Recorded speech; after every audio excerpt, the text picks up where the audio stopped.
Good afternoon, distinguished guests, colleagues, and friends. It's an honor to be here along with all of you.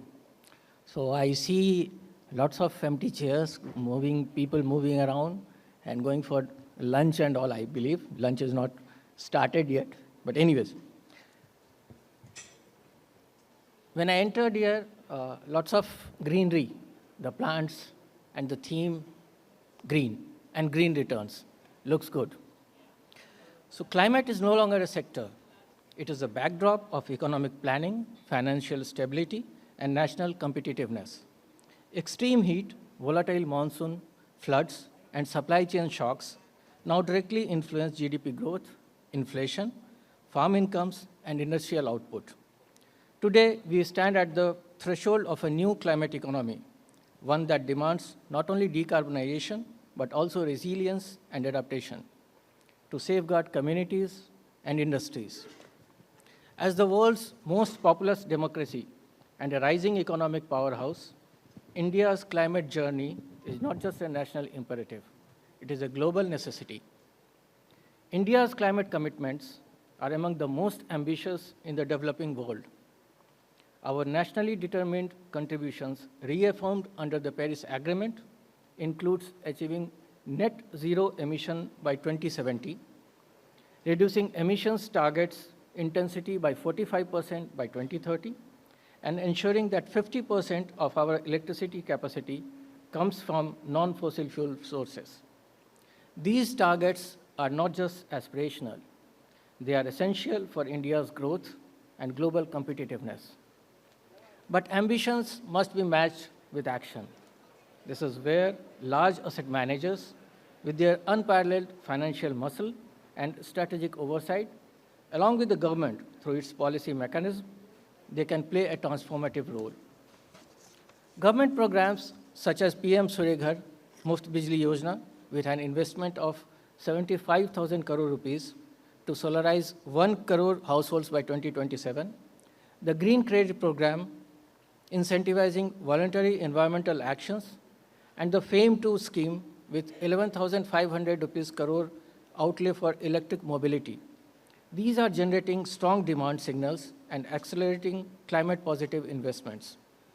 The production-linked incentive scheme for highly efficient solar PV modules with an outlay of 24,000 crore rupees is building domestic manufacturing capacity at gigawatt scale. These initiatives are not just policy. They are shaping India's next decade of green innovation. Yet, ambition must be matched with action, and action must be fueled by capital. India needs over $170 billion annually to meet its climate goals, but current flows are less than 1/3 of that amount what is required. The biggest gap lies in adaptation and resilience, water security, climate-smart agriculture, and disaster-proof infrastructure. Climate finance cannot rely on equity alone. We need blended finance. We just discussed about blended finance. So we need blended finance to de-risk first-of-a-kind technologies, catalytic and philanthropic capital for TRL 6 to 8 demonstrations, growth capital and private credit for manufacturing and industrial decarbonization, and climate resilience bonds and carbon markets, which remain underutilized but offer strong potential. There exists a huge demand to develop the ecosystem to enable and enhance fund flows. These have been great strides in the last decade to institutionalize the large-scale equity financing, directing capital towards green sectors. However, funding gaps, still exist. To scale climate finance, the emphasis is more on institutional and financial platforms, along with global partnership, that should continue to garner the scale. This involves creating specialized entities and mechanisms that offer specialized financial terms for green lending and green projects, guarantees to climate-aligned projects, particularly those led by small and medium enterprises. Further, in line with India's taxonomy, a project sourcing and listing platform that can aid the matching of projects to the relevant investors, that is the order of the day. International collaborations is critical. By engaging with global investors and development partners, India can design specialized finance structures that combine concessional and commercial capital to de-risk investments in sectors like clean energy, sustainable agriculture, and climate resilience. These efforts will help mobilize large-scale funding while ensuring industry and impact across the financial system.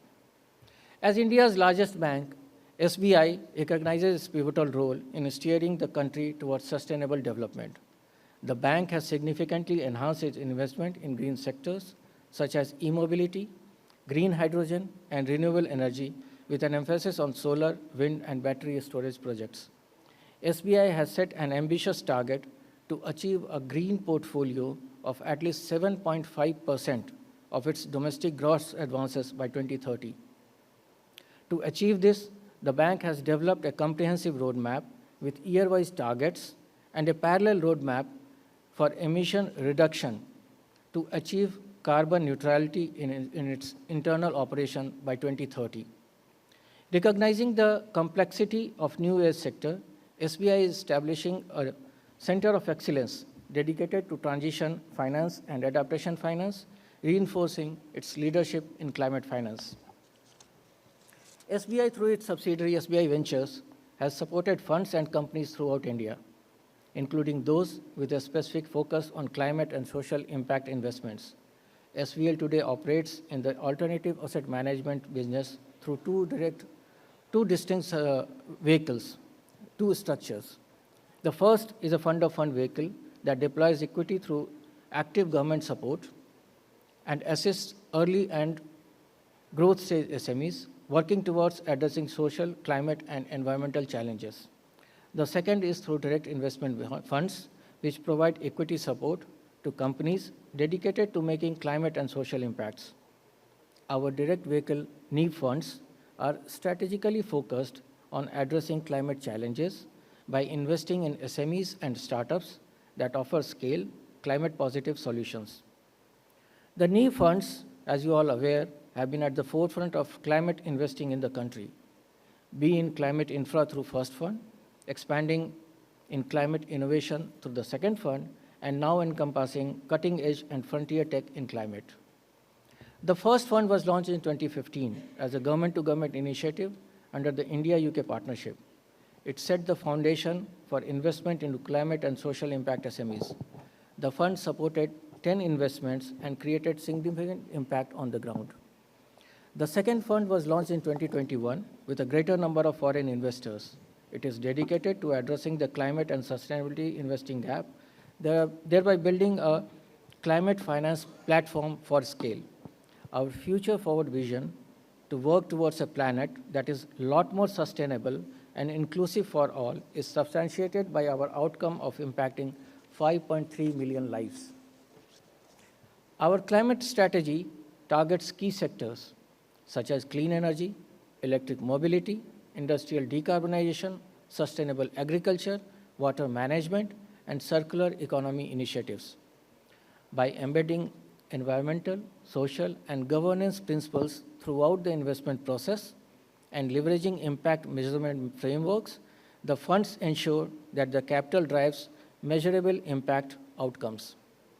NEEP2 funds investments in climate space have supported innovative companies which are helping India transform to a green transition pathways. Chakra Innovation manufactures devices for emission reduction that has received India's first type approval for emission control device. GPS Renewable has done the design and EPC for Asia's largest bio-CNG plant of 500 tons per day capacity at Indore, Madhya Pradesh. Blue Planet Environment Solutions is recognized as the fastest growing company in the waste management space in Asia. Hygenco undertook the first industrial-scale green hydrogen installation, replacing the polluting hydrogen extraction method from methane. NutriFresh FarmTech operates farm on barren land through controlled environmental agriculture in Western India. The recent investments in the water sector, namely Sonenas, is helping avoid water losses in transmission and distribution, and Ratus Enviro Solutions, which works in the management of water runoff through rainwater harvesting, aiding in disaster resilience. And most recently, investment in smart joules is making energy efficiency simple, substantial, and profitable through cooling as a business model and intelligent automation technologies. With NEEV 2, the focus remains steadfast on a robust ESG framework. We aim to build India's ecosystem for growth by fortifying institutional capacity, strengthening ESG, and mainstreaming development impact and gender inclusivity. Given we are in a financial forum, it is pertinent to note here that the NEEV funds cumulatively have mobilized 7 times their investment from domestic and global investors in the portfolio companies. This clearly demonstrates the ability to sustainable business model attracting capital at scale. SVL today is poised at the next phase of its growth, a phase where climate and sustainability will increasingly play a major role. To this end, we'll be launching our 3rd climate-focused fund in the new year to invest in startups and early growth businesses, thereby enabling scaling up of climate finance, unlocking green growth, and new financing opportunities. This initiative will enhance support for innovative entrepreneurs working in frontier sectors such as climate technology and AI, driving innovation and fostering growth. India's climate journey is not just about domestic transformation. It is about global leadership. With our scale, innovation ecosystem, and demographic dividend, India can become the climate solution hub for the global south. Therefore, asset managers investing in India are not just seeking returns, they are shaping the future of global climate finance. In conclusion, I would like to reiterate 3 principles. First, institutional leadership is the key.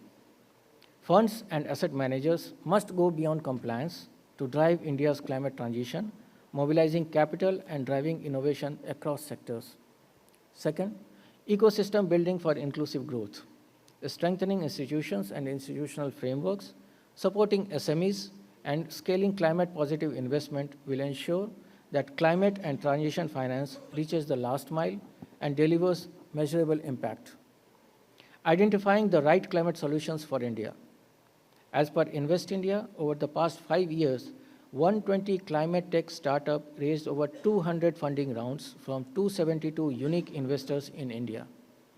Emerging areas include waste and circularity, low carbon materials, cooling technologies, and nature-based solutions. India is not just a market, it is a lab and launchpad for global finance innovation. Therefore, it becomes imperative to identify and promote the solutions that are appropriate for India's transition pathways and support them.